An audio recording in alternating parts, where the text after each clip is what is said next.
friends, you are at the spot, the location, the place where the conversations are pointed, the guests are sharp, and the responses are never dull.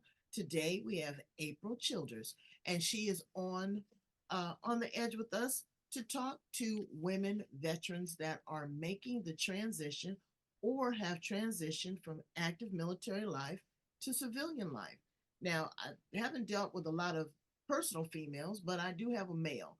And it is a transition. They have to, you know, figure out what they're going to do day to day because their life has been so structured and disciplined. It's hard sometimes for them to even use regular vocabulary because they're used to speaking in acronyms and codes. It's hard for them to go and apply for a position because sometimes people are intimidated by military personnel that come in. They think that they're rigid, that they're not flexible, but it's also the effects on women that have been in combat situations that could be very traumatic for them. They've left their children, they've left their family, or they could have been subjected to some very uncomfortable things during their tour of duty. So, April is an expert at this, and she is working with this population to help them recover, adjust, and adapt. Let's welcome her to the show. How are you, April? I am fantastic, April. Thank you for having me. I know. Don't you love that name in springtime? I do. It makes me so happy. It really Well, does. it is our month.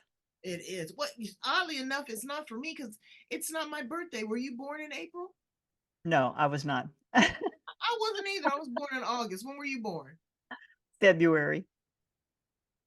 It's something about the name. So tell my brains Yep. how you show up in the world, please. How I what? How you show up in the world. Oh, well, as far as like social media, I mean, what No, I I mean just where, a little bit about your history and your story and your journey and what you're doing and how you arrived at this point. okay. Well, I am retired military. I did 20 years and I'm also a military spouse. My husband did 25 years in the Navy. Um, and we live in Middle Tennessee right now. I am the bonus mom to two beautiful ladies and of two granddaughters. So that's fun. We are in a situation now. We're both really retired. My husband is happily retired, and I always find something to keep myself busy with. And my business has gone through transitions because I was really trying to find my voice of who talked to my heart. And it through different things. I always knew I wanted to do something with female veterans. And as my business progressed and I got more experienced, I really knew that my heart was to help women transition because this year I'll be out 10 years, but it has been a process of self discovery, of just like you said, I mean, when we get out, whether we've done 3 years or we've done 30 years, we go through that process of figuring out who we are because for however many years we've been told what to do, when to do it, how to do it, what to wear while we're doing it. And now all of a sudden we have all this freedom. And women, especially, like you touched on, their children, they may still have children at home, and all of a sudden they're the primary caregiver and they haven't been in that situation. They may have to go out and, find a job. Now they're the breadwinner. That may be the case. So there's a lot of transitions as women to pick up those, a lot of pressure to pick up those traditional roles that we haven't been in for however many years. I don't know. I don't know how I feel about this actually. Is that there's an expectation, well, people say you're a sailor or you are a soldier, no matter what gender you are, Mhm, be it male, female, or trans. mhm. So you're supposed to buckle up your bootstraps and, get it done. Everybody's treated equally. Then when you come out, your softer side, your femininity returns, your empathy, your empathic nature returns. Um, should there be maybe different exit strategy. What do they call that? I forgot that when they call it when you retire from the military. But should there be a different way of dealing with the females versus the males? Or Well, and part of the problem is that the military does a great job of getting us in. No matter what branch you go into, they have that down to a fine science. I mean, something as simple as getting your immunizations. It's like you line up, they have people with different immunization guns, and you go through and you get all your immunizations. But to get out, it's they don't have a good system. I know when I got out, we went through a week-long class, and the main focus of that week-long class was finding another job. mm-hmm, And it's mm-hmm. like, at that point, my husband and I had bought a business, so we already had a brick and mortar business that I wasn't looking for a job. And when I raised my hand, said, "Why do I have to be here? I'm not writing a resume. I'm not going on interviews. I don't need this." Well, you have to have so many hours of this class, so you have to be here. So, I'm not saying I was disruptive through it, but I tried. Right. Well, again, there's an exit strategy for anything. When you turn 18, automatically your parents and the world think that you're an adult. There's a maturity level that goes along with that. When Yes. you move into your first apartment, it is an evolution. There's always change. And when, again, you've been in a very disciplined uh, lifestyle, I won't say it's rigid because some people really enjoy it. My niece is working now in the ROTC and she can't wait to do it. Me, I don't know if I could deal with the physical endurance and somebody always in my face, but it does teach you. And there are beautiful benefits to being in the military. You get to see the world, you get to be an ambassador for the United States, you have an opportunity to go to college, you have great benefits, you're going to be taking care, they're going to take care of your medical brains. They're going to make sure that you're well, and also they provide for your family. But making that transition, how do you come in and bridge the gap between those two worlds? Well, and like you touched on it a little while ago, as far as females, all of a sudden you're the primary caregiver, whether it's to children or maybe an aging parent. And, you touched on the femininity part of it. That's not always it's not like you are a sailor one day or a soldier one day and you flip the switch and all of a sudden you become a normal citizen, civilian citizen. It's not that easy. So what I do is I work with the ladies to really find out, because people tell you all the time, "Oh, find your purpose, find your why, you know, get follow your dreams, create your dream life." Well, that's easy, but where do you start?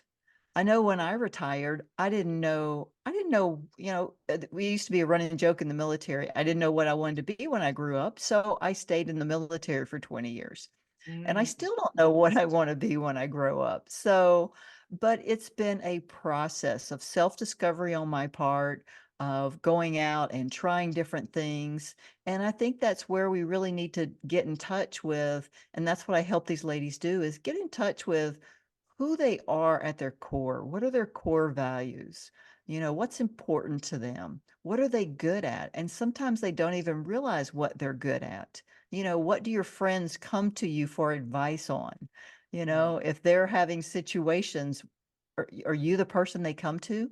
So sometimes we have to ask other people what we're good at, because we just don't have that self-awareness of what we do, because we just naturally do it because it's easy for us, but it's not, and we think it's easy for everyone else, and it's not. Exactly. So, And then reconnecting with your spouse or reconnecting with your children. Talk to us a little bit yeah. about that. I know that you don't actually have the biological, but still, step parenting is equal to, sometimes greater than, having your own biological children. But you and your husband were both in the military, and I'm sure that there might have been a split, that you weren't, in the same tour of duty all the time. I was a spouse and my husband left, and there was an adjustment. When he came back, he was strange. There's an adjustment when he leaves and an adjustment when he comes home. Right, right. I was devastated when he left, but when he came back, I was like, okay, we got to get you reacclimated because the child is like, okay, who is this person coming in? They're cool for the first week or two until I do something, and now there's a new disciplinarian here. There's a bass in his Yeah. voice, or intimacy. You Mhm. have to reacclimate. Yeah, sure, you get all excited because you first see them, but it's like meeting somebody again. I mean, when your husband has been gone or your wife has been gone for, 6 months, now the tour duties are unaccompanied. It could be a year before you see them. It's a whole different type of thing. Sometimes they've incorporated bad habits, Yeah. alcoholism, stress. And in addition to that, where are they as far as communication? You've been doing things via, now you can do Facebook, but we used to send each other cassette tapes. So there's a lot Yeah. there. Do you work with the women to help them find themselves to be able to reunify with their children and their spouse? And I will work with them to a certain extent where we can talk through tools and things.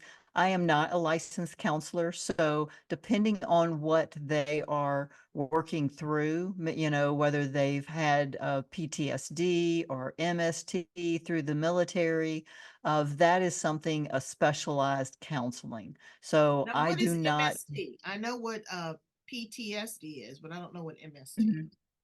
is. Military sexual trauma. Wow.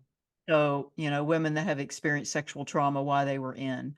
Mhm. And that's something that I wouldn't do direct counseling with that Right, because, like I said, right, I'm not a licensed counselor, but I would definitely encourage those women to get that counseling because right, until they deal with those issues, they are not going to move forward because they're being held back by things that happen to them. And we all know that you have to deal with trauma. It just you can't just shove it down because sooner or later it's going to come back up right. in And they're ugly coming to ways. you initially as the girlfriend conversation. They're coming Yeah. to you to be able to pour that into you. And then, again, you are going to refer them to licensed professionals. But sometimes they don't want to go through that. They don't want the label. They don't want to go to a stranger. They want someone that is warm, inviting, that they've been there, that, they may not have shared those experiences. But it's difficult for women in the military coming up through the ranks. Did you just soar like an eagle, or did you have ebbs and flows in your career? 20 years is a I think long we time. I think we all have ebbs and flows. I was blessed because I did not go in the military till I was 28. So I had to me, it was an advantage of a level of maturity already. And a lot of my wild days were already as a civilian. I didn't have to go through that as in the military. So that kept me out of a lot of trouble. And the senior leadership treated me a little different because I was older. But some of these kids are coming right out of their parents' house and it's the first time they've ever been out on their own. I mean, I've had kids that work for me that didn't know how to do their own laundry. Wow. So, I always said it's like raising other people's kids. People say, "Oh, did you have kids?" I had hundreds of them. Mhm. Oh yeah. Oh yeah. And And there's a cultural difference too, because my Mhm. husband, had explained to me that when he was in the military, he had people that come that had never seen black people. Yeah. And Yeah. it was an awareness. And you're going to foreign lands. You're going to Yes. see, you know, Asians, Africans, Israelis, wherever you are in the world, you're going to have to immerse yourself and Mhm. become acclimated with that. So it is a whole mindset, but it is also a blessing because you're able to see the fruit of the world and see how Yep. that applies and how we intertwine. It's hard though, being in the military because there are some very delicate situations. I don't know. Have you ever been in a actual combat area? Yes. Yeah, that's a lot of trauma too. That's a It that's is.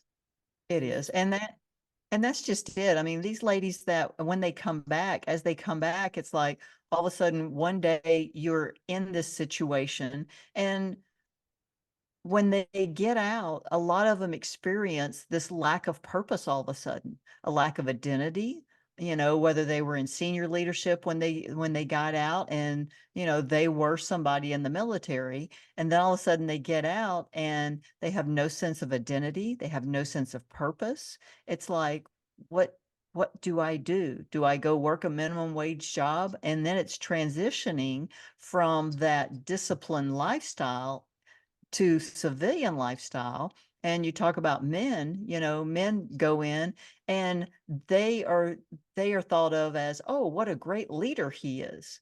Well, people aren't that kind to women, so they may have, adjectives for us, but it's usually not, what a great leader. Mhm. So, and that's it. It really is a process of adapting to civilian life. And, you talk about being a spouse, and I have a lot of respect for spouses because my husband and I both, during our time together, were the ones left at home at one point or the other. Because in the Navy, you've got 6, 7 month, I don't know how long they are now, deployments. It's hard being the one left at home because you're the one in the normal routine of, and you're around all of you're in that familiar place and they're not there. But when you're out to sea, you're on deployment, you've got a routine, you're working, you're busy, you've got a purpose out there. And sometimes I mean, we would go days and sometimes it's like, I haven't been outside in days. I have to go out and see if there's a world out there still. Right. The But it's hard dynamics being the and one left at home.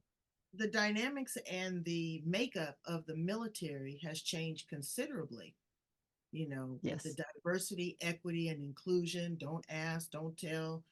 The acceptance or non-acceptance of transgenders. My husband said, "Baby, I got out just in time." He says, "Because I don't know how I would personally be able to manage that.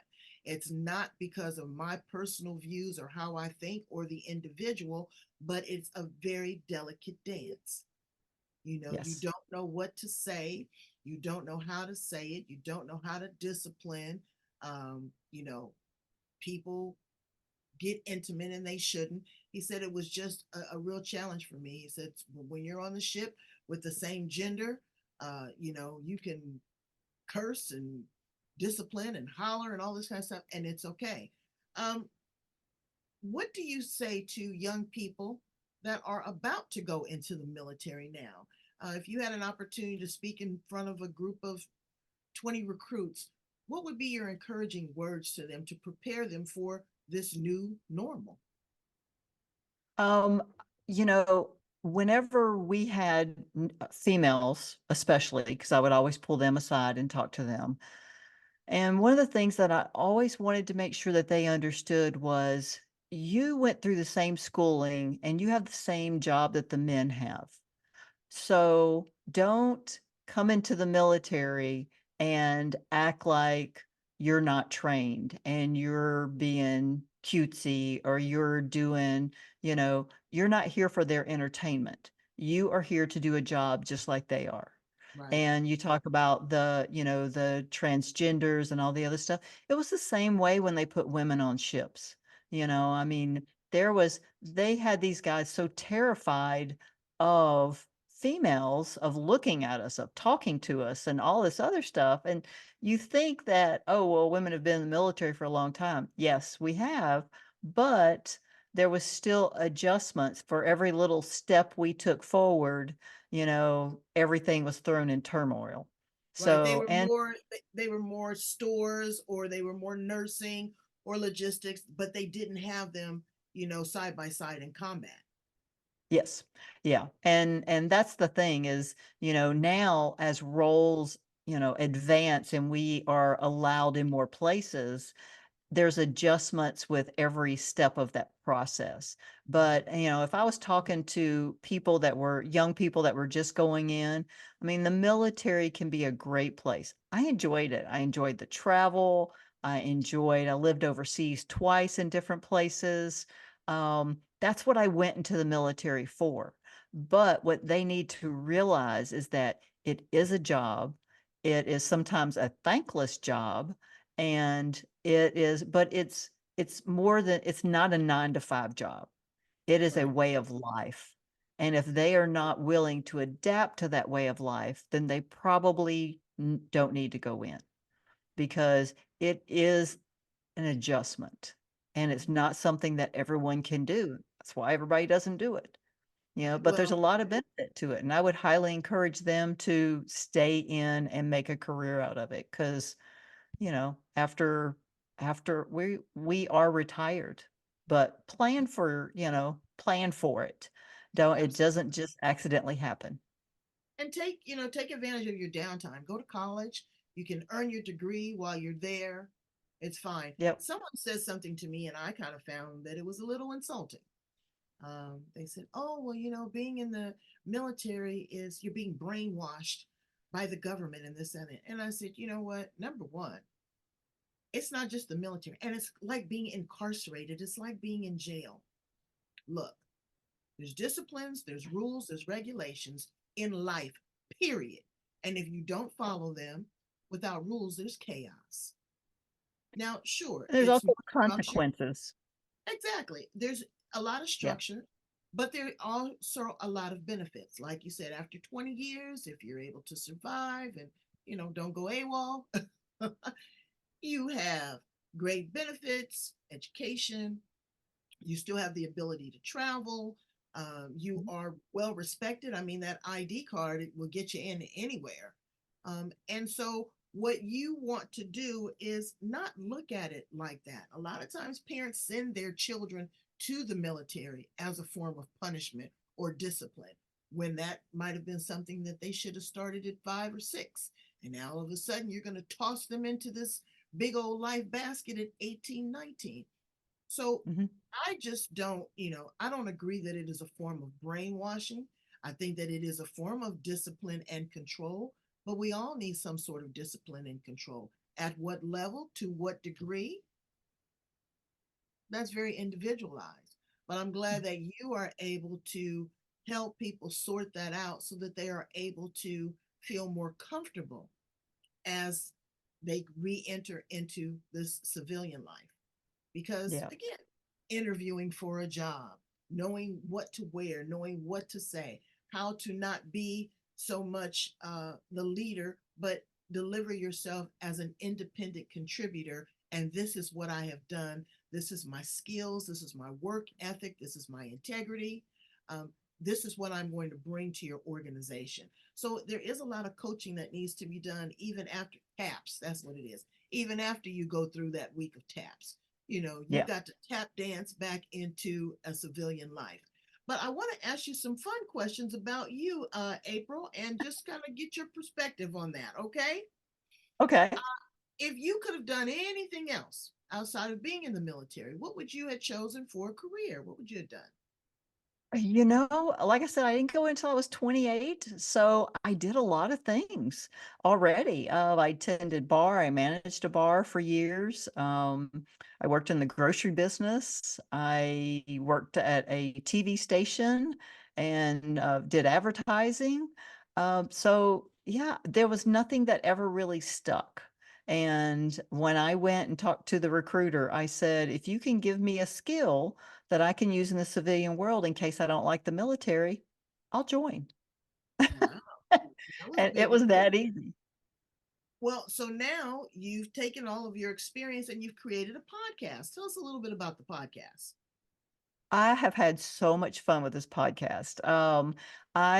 It's all about women and their stories, just sharing their stories and their life experiences, because I know through my life story, everything that I have done has created me into the person, that I am today. And I love hearing the stories of these women. And it's not just like I survived my life. I survived that part of my life and I have thrived past it. And it's just to me an inspiration to everyone out there to what is possible. And I Absolutely. love these stories. So, what do you and your husband do for fun and recreation now that you're retired and, you know? You've got ease of use. That's what my husband just retired from his second career a few weeks Mhm. ago. And I go, what are you going to do? And he goes, absolutely nothing. Well, that'll only last for so long because he woke up this morning and he goes, you know what? I don't have anywhere to go. And I was like, right, okay, this is only day 8. You have to have a purpose, you do have to have a purpose to get out of bed every day. My husband always has a purpose. Today he's golfing. We golf together. I'm taking golf lessons now. He's much better than I am. He always has been. We travel, we take family vacations with our kids. And I would travel a lot more if it wasn't, but my husband we have 93 acres out in the country in Middle Tennessee. And so this time of year, we cut grass. That's what we do. We cut grass. But again, you have the beautiful opportunity to travel, to have Mhm. that flexibility, and also have some security of an income. Now, Yes. people they're not locked into that. Corporations, they're saying if you stay 8 years, it's a benefit. Yeah. It's not the 20 years and guaranteed to be grandfathered into a pension. They're not doing pensions, they're not doing 401ks. So again, you have to have a blueprint and a plan. If Oh, yeah. you were an appliance in the kitchen, April, what appliance would you be and why? Hmm. I think I would be a food processor. Oh my goodness. Gives you a little view into me. But yeah, because I mean, I love my food processor. I do all kinds of stuff with it. I make pizza dough with it. If I'm making a dish where I've got to, I can grate cheese, throw cheese in there, and yeah, so it can create or it can, I hate to say destroy, but it it can can it can mix. break. It can It can commingle. mix. It can break things down. Yeah.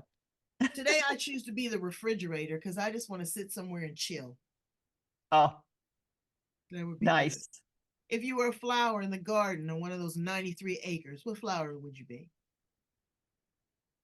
Think a rose. Mm, why? Well, a couple of reasons. Of one is because I would smell good, Mhm. but I would be a little thorny, so you'd have to be careful with me. And I have rose bushes on my property, and they always bloom around Mother's Day. My mom's name was Betty Rose, so Oh, I tell my husband that's my mom right. here for Mother's Day. That's Yeah. beautiful. That's beautiful. If you had a magical wish, what would that be?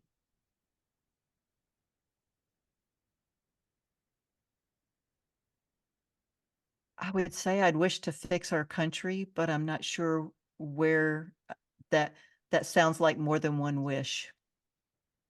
'Cause it just makes me sad that it makes me sad. Yeah, and it makes me sad. It makes a lot of people sad. Um, Yeah, when you hurts my are, heart. especially when you have put your life on the line for everybody. I don't care for the animals, for the farmers. The United States was built on immigrants. You put your life on the line to protect all of us, and then you come back and veterans are disrespected. They're living on the street. They're drug Yep, addicts. It doesn't seem like your vote counts. People are not doing what you want. A woman does not have a right to her own body and to choose what's going on. Benefits are constantly changing. You're not getting this, or you're not getting this, or we're cutting this, or we're cutting that. So, yeah, I would agree with you. I would join in with you in that wish. It's a lot to fix, it's a tall order. yeah. You could time travel, past, present, or future. Where would you land? Oh, oh, that's yeah, that's hard. I think I would go back because I would love to see my grandfather came over from Portugal when he was 15, 16 years old, and I Mm-hmm. would think I would like to go back just to see that that young, excited version of him coming over with so much hope, you Mhm. know? And I just think that would be so exciting to see.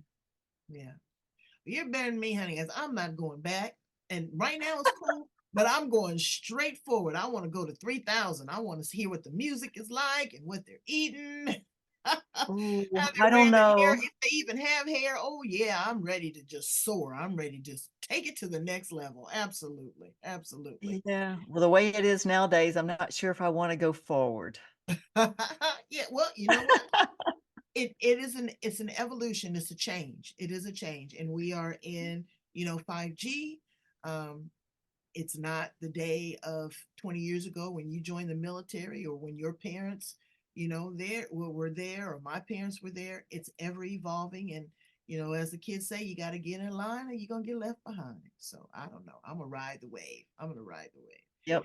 In closing, April, what do you want your legacy to be? How do you want to be remembered? It's so funny you say that. At church, they've been talking a lot about, what people their wishes, at the end of their life. There's a few things that, they wanna know that they were loved. They wanna know that they want people close to them know that they were loved. Um, I think my legacy I want my legacy to be that, um, I helped veterans. We're in the process right now of bringing our Veterans Coalition to a nonprofit, creating a nonprofit for it, and it's to be for us to be able to work and have more resources and stuff for our local veterans and like you said, I mean, we've got them living on the street and they're just not getting the benefits that they earned. And a lot of that is convincing them that you earned this. No one's giving you this. This is not charity. So, and that just, just like female veterans, most women do not identify as a veteran. So, a lot of what I put out is like the name of my private group is Women Who Have Served, because for some reason they diminish um, their contribution. They don't consider themselves a veteran. And that just breaks my heart. Right? Because they give an additional sacrifice. Yeah. I believe. I believe. Well, thank you so much for your commitment and for your service, you and your husband, for your love and your for dedication, because now you haven't just left and extracted it and left it behind, but now you're pouring into other individuals to help them weather the storm and to be able to adjust. Please tell my brains how to get in contact with you, how to work with you, support you, and follow you on social media. I am all over social media. I'm kind of a little heartbroken about this whole TikTok thing, but I am on TikTok of the April Childers. And I think that sounds a little like uppity, but April Childers was taken. So I am the April Childers. My That's all right. podcast my podcast is What's Her Superpower? That's on Spotify, Apple, YouTube.